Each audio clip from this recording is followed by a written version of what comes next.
Hey everybody, it's Game Walkthroughs 22, back with another World of Nintendo review, and today we're going to be having a look at the 4-inch Skull Kid.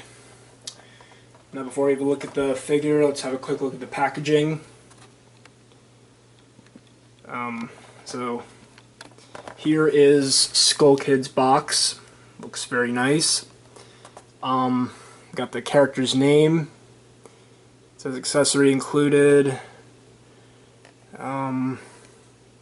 From Series 2-2, there is a big error with the packaging. He is from Ocarina of Time, not Wind Waker.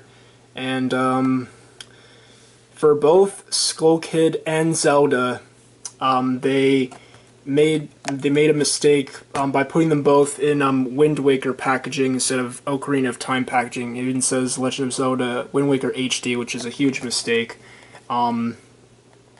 And supposedly, I mean, this was the first release, and they were released in the Wind Waker packaging, and then they repackaged both Skull Kid and Zelda in their appropriate packaging. Which, I mean, I haven't seen these in stores yet, so.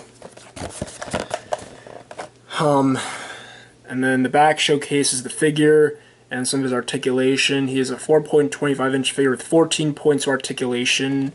Pretty good for a 4-inch World of Nintendo figure. And then there's all the new guys in this wave. So we got Cat Mario, Slippy Toad, Red Toad, Princess Zelda, and Skull Kid. And it says right here's a Skull Kid with mask accessory. So yeah, let's have a look at this figure. So this is the 4-inch version of Skull Kid. You guys probably remember that I reviewed the 2.5-inch version back in late 2015. I don't remember exactly. I don't remember exactly what month it was. Might have actually been close to when I first got him. I'm not sure. But yeah, this is the 4-inch variant of Skull Kid. And let's see what he's made of. So as you can see, detail looks pretty nice. I mean, definitely looks like Skull Kid jumped right out of, well, he appeared in both Ocarina of Time and Majora's Mask, but this particular version is supposed to be based off of Majora's Mask, which I believe, I mean, I've never seen what he looked like in Ocarina of Time, but I'm assuming his appearance is probably the same in both games, as well as Ocarina of Time 3D and Majora's Mask 3D. So, yeah, he looks very nice. Pretty happy with this figure. Detail, I mean, looks spot on. And really not much else I can say about the detail and the sculpt. It just looks pretty good. And then with the articulation, his head can turn. Oh, unfortunately, no, it can go through 60 degrees. Well, yeah, it can go through 60, but it's kind of hard to do at first, but you can turn it through 60 degrees. Just be careful when turning it, because you might snap the head off, or these parts of his hat might come off, so I think that's a hat that he's wearing. I'm not sure. Or it might just be part of his head. I don't know too much about Skull Kid, but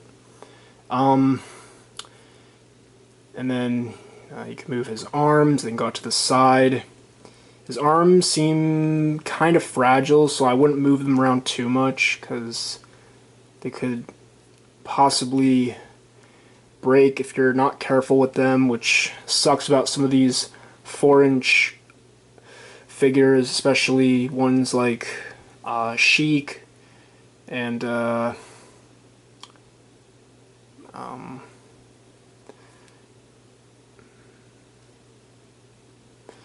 I think there's a couple other ones that have these really thin joints, but you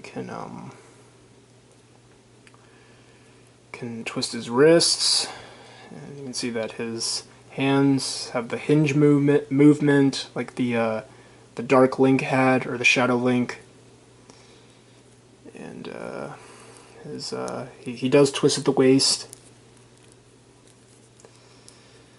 And you can see, yeah, his legs move. You can move them in and out. And they go forward and backwards slightly. You can move his legs. You can see his knees bend. And you can twist his legs. And then you can see his feet are on, I guess, kind of like a ball joint, so you can move them up and down. And yeah, that's all his articulation. And the accessory they came with is the mask, which is removable. So when you first get him, this is how he's gonna come. So this is what he looks like under his mask. Kind of freaky. Looks like some kind of bird. I mean, mainly because this looks like a beak. I don't know exactly what kind of face this is supposed to be, but I mean, it looks kind of freaky, and you can see there's the two pegs where you can plug in his mask. He obviously looks a lot better with the mask on, because we're so used to seeing him with his mask on. So, overall thoughts about the figure. I think he's pretty good. He seems kind of small. I kind of think that he should have been a little bit bigger. But you know, compared to the 2.5-inch version, I'd say he's pretty good, and I'd say he's definitely worth your money. Because I mean, this is the first ever fully articulated Skull Kid action figure that we've ever gotten. So yeah, if you see him in stores, I'd say definitely pick him up, because he's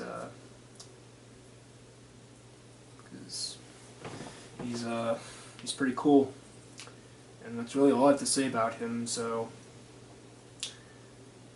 yeah, you know, before I end the review, I'll bring in a 2.5-inch Skull Kid just to do a quick comparison, just to show you the difference. So, there's both of them together.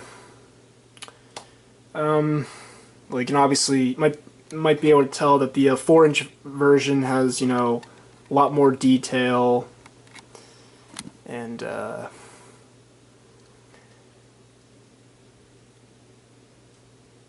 I think, yeah, definitely if you try, I think you could definitely get the 4-inch Skull Kid into the same pose that the 2.5-inch Skull Kid is in. Let me see. I can actually do it. I'm sure I can actually do it. I don't know exactly how well he's going to be able to hold the pose, though, because I said his joints are kind of loose, which is unfortunate, which also means you might have some trouble getting him to stand up, because I've actually had to lean him against another figure. I have not been able to get him to stand up by himself, which sucks. But I think this is kind of how he's supposed to look. Let's see. Yeah, that looks about right. Well, I mean, it's not accurate, but I think it's the closest that I could get it to, so. But I mean, you can kind of tell I was trying to recreate the pose that the 2.5-inch figure is in, so. Yeah, overall, I highly recommend this figure, and as well as the other figures in this wave, even though I don't have any of the other ones yet, but I'll be getting those soon. So, yeah. Thanks for watching. Please be sure to like, comment, most importantly, subscribe, and I will catch you guys later.